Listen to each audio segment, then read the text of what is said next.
I didn't realise I was a carer till I became involved with Sunderland Carers Centre. Up to then I was just Caroline's mum. Because you tend to lose your self-esteem a little bit when you're just doing this one thing, and I'm not a Dorothy, or I haven't been for a long time. I was a mum or a daughter. So it's done me so much good, it really has. See, I used to go to the employment office in Simon, and what this young lass at the employment service says, Mr. Cruthers, you're looking after your children, you shouldn't be coming down here, you should go to someone and see about being a carer.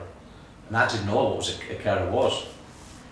So anyway, she put me on this advice, and this young lass, she filled the forms in for us. She basically says, you've been doing it for that long, you should have been a carer a long time ago.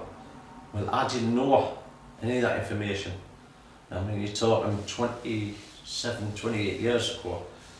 To be honest, there wasn't that much information out there to advise people to be carers. It was more find a job. Well, at the time, I couldn't work because I was that busy looking after the young lad, the disabled lad. He was taking fits all the time, about 9 times, 10 times a night, and I was that busy. It was just, to me, it was getting the normal.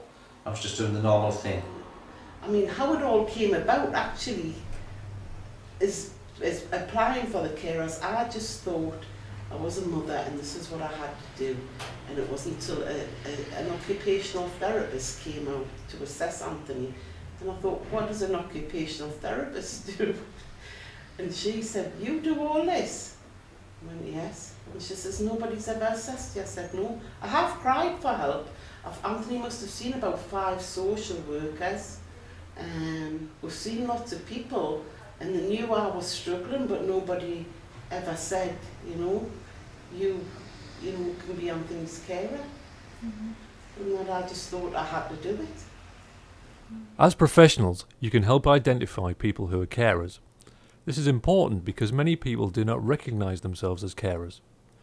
They are parents, grandparents, children, partners, friends or neighbours doing what needs to be done to maintain the quality of life for the person or people they are looking after. If people do not recognise themselves as carers, they are often unaware services are available to help them in their caring role. People may not be familiar with the term carer. You may need to explain what a carer is. Sometimes it is better to say, do you look after someone? Look for opportunities to identify carers at the earliest possible stage of caring. For example, at the point of diagnosis, admission to hospital or discharge from hospital, home visits, at appointments when carers may be accompanying the patient or service user. Sometimes you may be able to identify a carer if you are in contact with the person they care for. Ask your patients or service users if they receive any help or support for any other family members, friends or neighbours, and identify carers in this way. Find out if there are any children or young people in the family who may have caring responsibilities. In general, and in this training tool, they are referred to as young carers.